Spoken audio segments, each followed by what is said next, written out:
Welcome to V3 news. లక్ష్యం సమాజ హితం. నేను ఎమిలియా. బులెటిన్ల ముందుగా హెడ్లైన్స్ చూద్దాం. దిక్కు మొక్కు లేని వారికి ఆసరా 50,000 ఆర్థిక సాయం అందించి మానవత్వం చాటుకున్న మంత్రి హరీష్ రావు.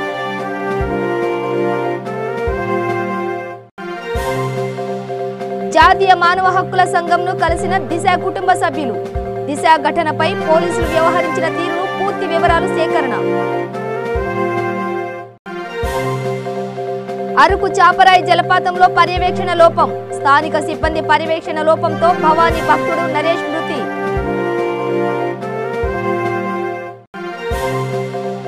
యోగా ద్వారా సంపూర్ణ ఆరోగ్యాన్ని పొందవచ్చు. సూర్యాపేట జిల్లాలో 10 రోజుల శిక్షణ కార్యక్రమాన్ని ప్రారంభించిన గండూరి కృపాకర్.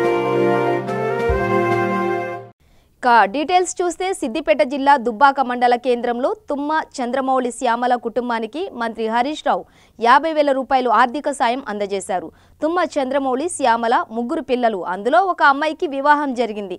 మిగిలిన 2 పుట్టకతో మానసిక వికలాంగులు. ఇంటికి పెద్ద దిక్కు అయిన తండ్రి చంద్రమౌళికి పక్షవాతం వచ్చింది. దాంతో కుటుంబం గడపడానికి ఇబ్బందిగా మారింది. ఇటీవలే వచ్చిన పత్రికలో వారి ఆర్థిక పరిస్థితుల గురించి చూసి స్పందించిన హరీష్ రావు వారి కుటుంబానికి 50,000 రూపాయలు ఆర్థిక సహాయం చేశారు. అంతేకాకుండా డబుల్ బెడ్రూమ్ ఇంటిని కూడా ఇస్తానని కుటుంబానికి హామీ ఇచ్చారు. హరీష్ రావుతో పాటు ఎంపీ కొత్త ప్రభాకర్ రెడ్డి, ఎమ్మెల్యే రామలింగారెడ్డి, టీఆర్ఎస్ నాయకులు తదితరులు ఉన్నారు.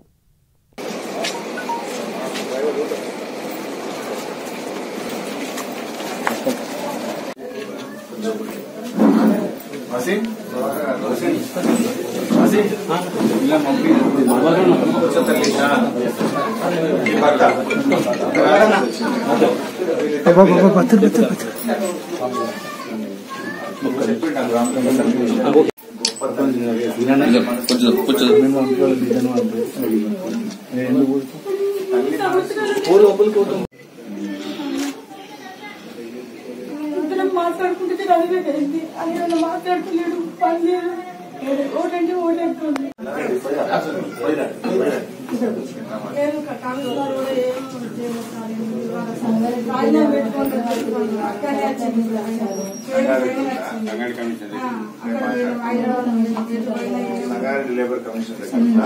రాజీనామా పెట్టుకోండి. మరి ఆయన దగ్గర పడిపోయింది కదా. Phone number ఎత్తమ్మా.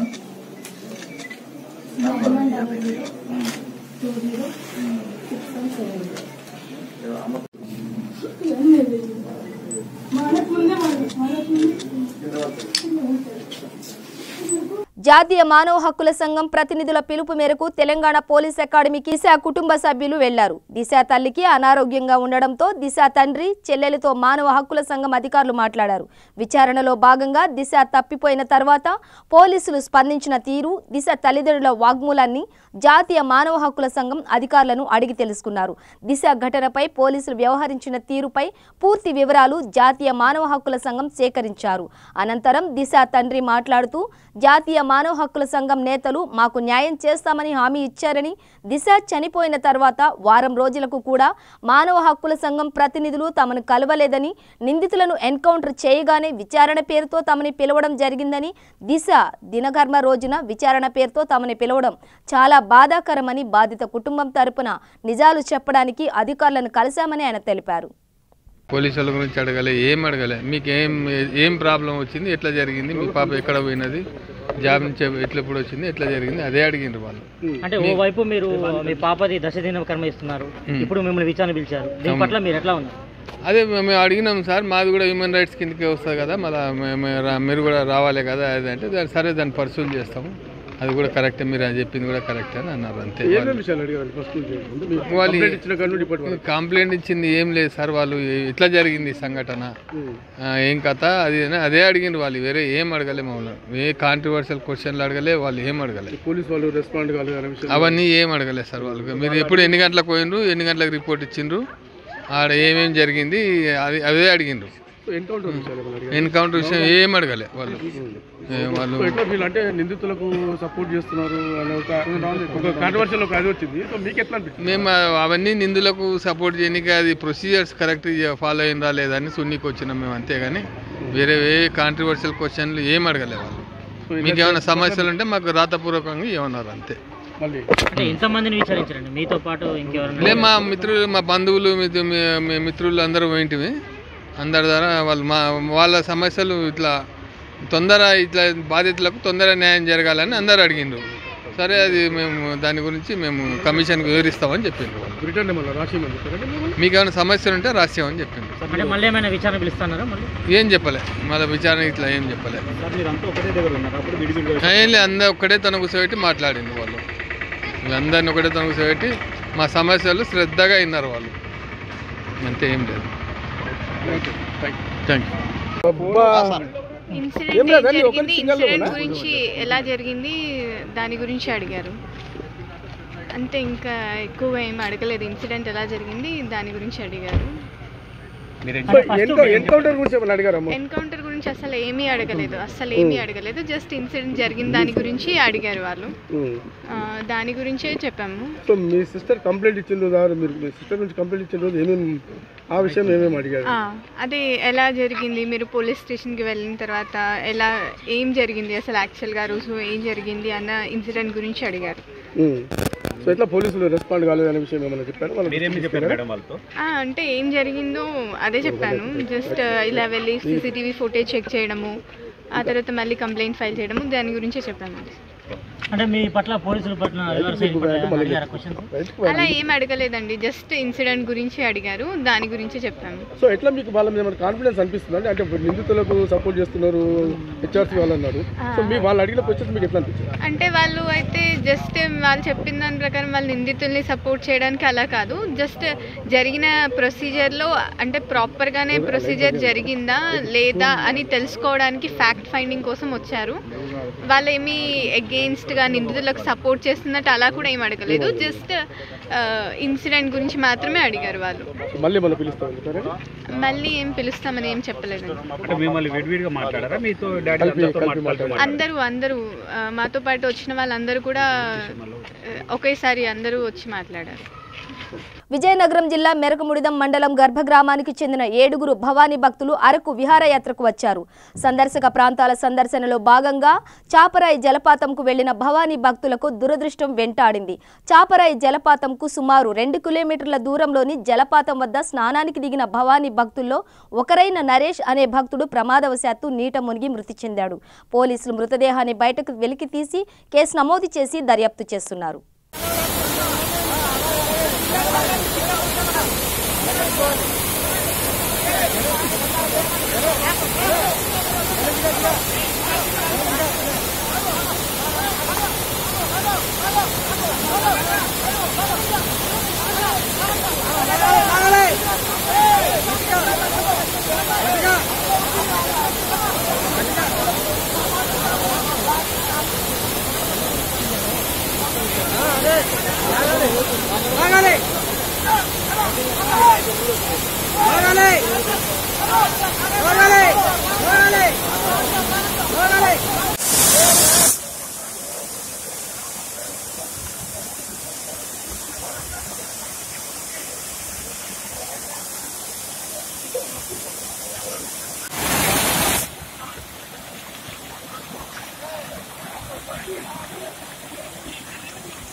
Vale. యోగా ద్వారా సంపూర్ణ ఆరోగ్యాన్ని పొందవచ్చని లయన్స్ క్లబ్ అధ్యక్షులు గండూరి కృపాకర్ అన్నారు. సూర్యాపేటలోని ఎస్వీడీఎస్ తేజ హాస్పిటల్ నందు సత్యసాయి ధ్యాన మండలి భిక్షమయ్య గురూజీ ఆధ్వర్యంలో ఏర్పాటు చేసిన 10 రోజుల శిక్షణ కార్యక్రమాన్ని గండూరి కృపాకర్ ప్రారంభించారు. ఈ సందర్భంగా ఆయన మాట్లాడుతూ మానవులు ప్రకృతితో మమేకం కావాలని, మానవులు ప్రకృతి నుండి వచ్చారని, తిరిగి ప్రకృతిలో కలిసే వరకు ప్రకృతితో మమేకం కావాలని, ప్రకృతిలోనే సమస్త జీవరాశులు జీవనం కొనసాగిస్తాయని, మానవులు సైతం ప్రకృతి ద్వారా అన్ని పొందుతున్నారని అన్నారు.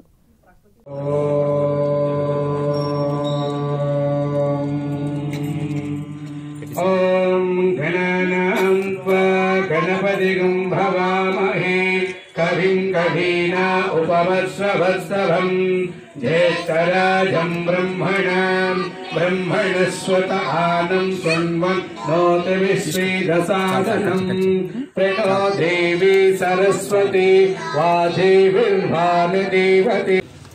సూర్యాపేటలో స్థానిక 2వ వార్డు విద్యానగర్లో భిక్షమయ్య గురూజీ గారి ఆశీస్సులతో గురువుగారు వెంకటరమణ గారు ధ్యానం యోగా క్లాసులు మనకి ఒక 10 రోజులు చెప్పించడం జరుగుతుంది.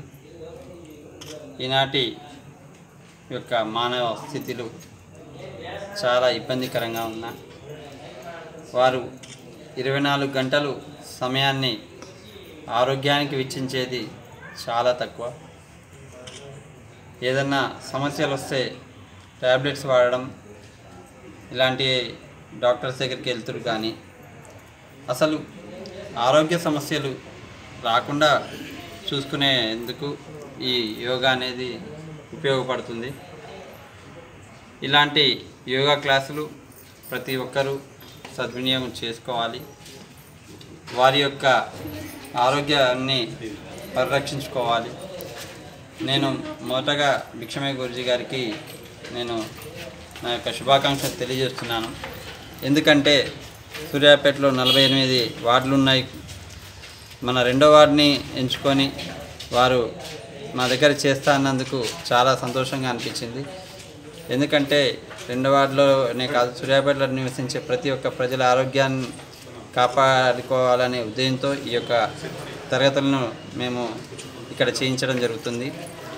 ఇలా ఇక్కడ చేసిన వారికి నేను నా వంతుగా వారికి ఈవినింగ్ స్నాక్స్ అనేది అమృత ఆహారం అనేది ఏర్పాటు చేస్తానని కూడా చెప్పాను. ఎందుకంటే ప్రతి ఒక్క దానికి ప్రోత్సాహం అనేది చాలా ఇంపార్టెంట్.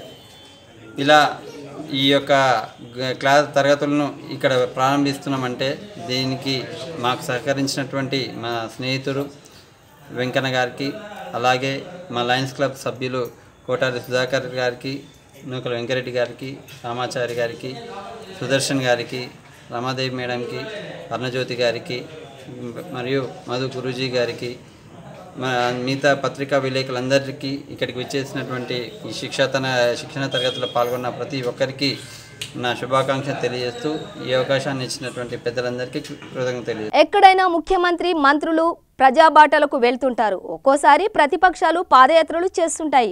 తెలంగాణలో మాత్రం గవర్నర్ తమిళసై సౌందరరాజన్ నేటి నుంచి ప్రజాబాటకు వెళ్తున్నారు. 3 రోజుల పాటు 4 జిల్లాల్లో పర్యటించబోతున్నారు. ఈ ప్రజాబాటలో భాగంగా ఆమె ఆలయాన్ని సందర్శిస్తారు, ప్రాజెక్టుల్ని పరిశీలిస్తారు, గిరిజనులతో మాట్లాడతారు, రెడ్ క్రాస్ సొసైటీ కార్యక్రమంలో పాల్గొంటారు. ముఖ్యంగా నేటి టూర్లో యాదాద్రి, వరంగల్, అర్బన్ జిల్లాలకు ఆమె వెళ్లబోతున్నారు.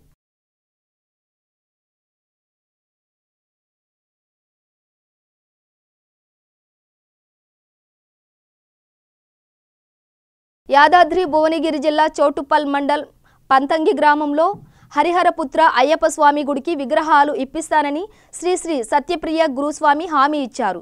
ఈ కార్యక్రమంలో అయ్యప్ప ఆలయం గురుస్వామి పాలకూరులో జంగయ్య గౌడ్, మిర్యాల విజయ్ కుమార్, వెలిజాల వెంకటేష్ పాల్గొన్నారు.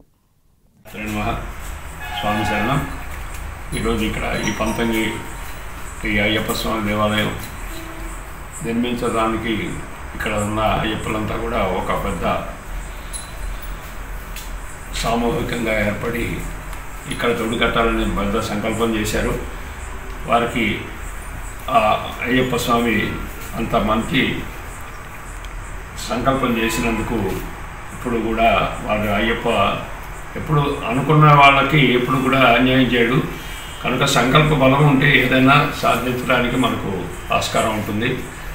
కనుక మనం అంతా కలిసి ఈ ఆలయాన్ని నిర్మించడానికి ఒకరోజు మన కాలనీ వాసులు కానీ ఇక్కడ ఉన్న అయ్యప్పలు భక్తులు కూడా గురుస్వాములు అందరూ కూడా కలిసి మాట్లాడుకుని మనం వీలైనంత వరకు ఇక్కడ ఆలయాన్ని నిర్మించడానికి తోడ్పడతాన్ని అందరూ కూడా కూర్చొని మాట్లాడుకుని సంకల్పం చేద్దాం.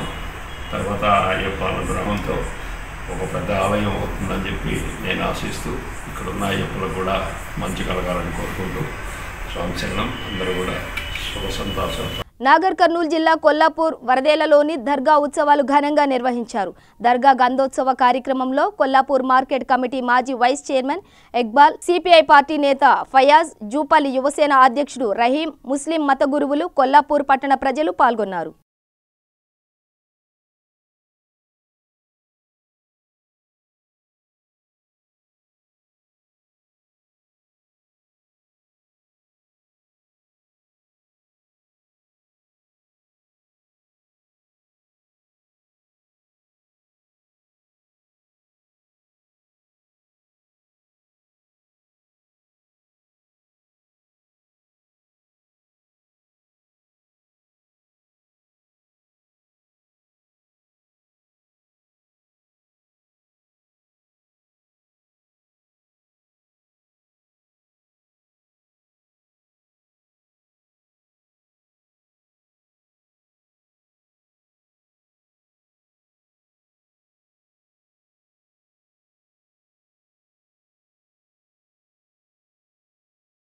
నాగర్ కర్నూలు జిల్లా కొల్లాపూర్ పట్టణంలో కొవ్వొత్తుల ర్యాలీ నిర్వహించారు.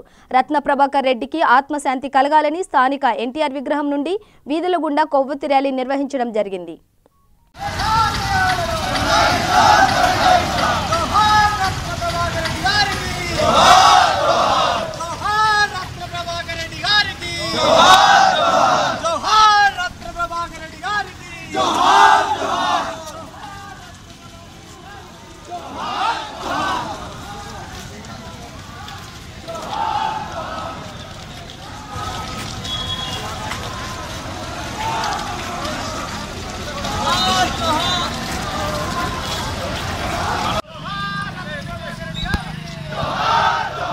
అడ్డం రాకు.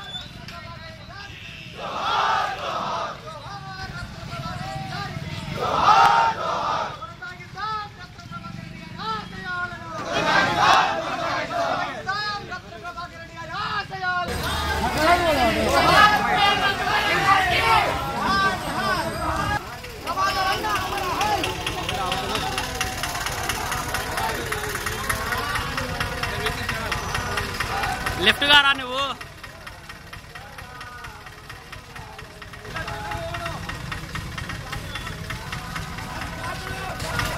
కోడుమూరు సర్కిల్ సిఐ పార్థసారథి రెడ్డి ఉత్తర్వుల మేరకు కర్నూలు జిల్లా కోడుమూరు గ్రామంలో ఆవులు రోడ్డు మీదకి రావడం వల్ల ట్రాఫిక్ సమస్య పెరిగిపోతోందని, వాటి వల్ల రోడ్డు ప్రమాదాలు జరిగే అవకాశాలు ఉన్నాయని, పశువులకు సంబంధించిన యజమానులు వాటిని ఇంటి దగ్గర ఉంచుకోవాలని సిఐ పార్థసారథి తెలిపారు. ఒకవేళ అలా చేయకపోతే రోడ్డు మీదకు వచ్చే ఆవులు అన్నింటినీ పంచాయతీ అధికారుల సమక్షంలో కర్నూలు గోశాలకు తరలించడం జరుగుతుంది.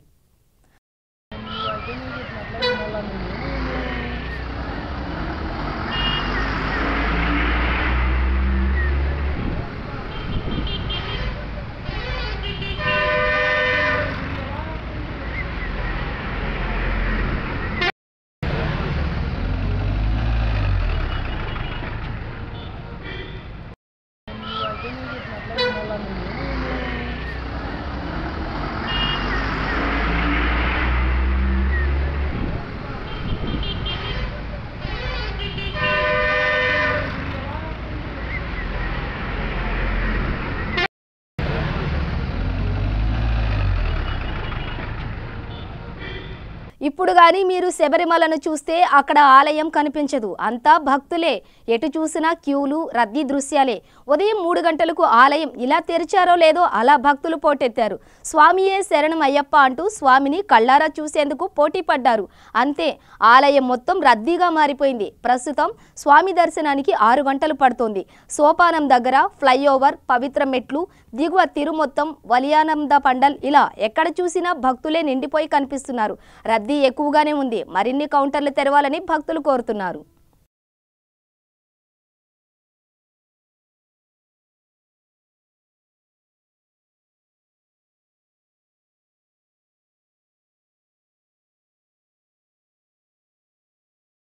బులెటిన్ ముగించే ముందు హెడ్లైన్స్ మరోసారి.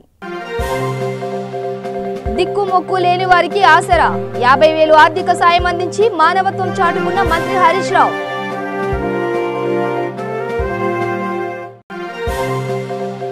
జాతీయ మానవ హక్కుల సంఘంను కలిసిన దిశ కుటుంబ సభ్యులు. దిశ ఘటనపై పోలీసులు వ్యవహరించిన తీరును పూర్తి వివరాలు సేకరణ. అరకు చాపరాయి జలపాతంలో పర్యవేక్షణ లోపం, స్థానిక సిబ్బంది పర్యవేక్షణ లోపంతో భవానీ భక్తుడు నరేష్ మృతి.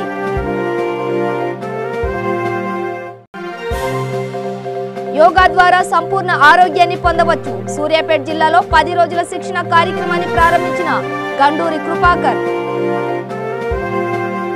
ఇవి బులెటిన్ విశేషాలు. మరింత సమాచారం కోసం చూస్తూనే ఉండండి V3 న్యూస్, లక్ష్యం సమాజహితం.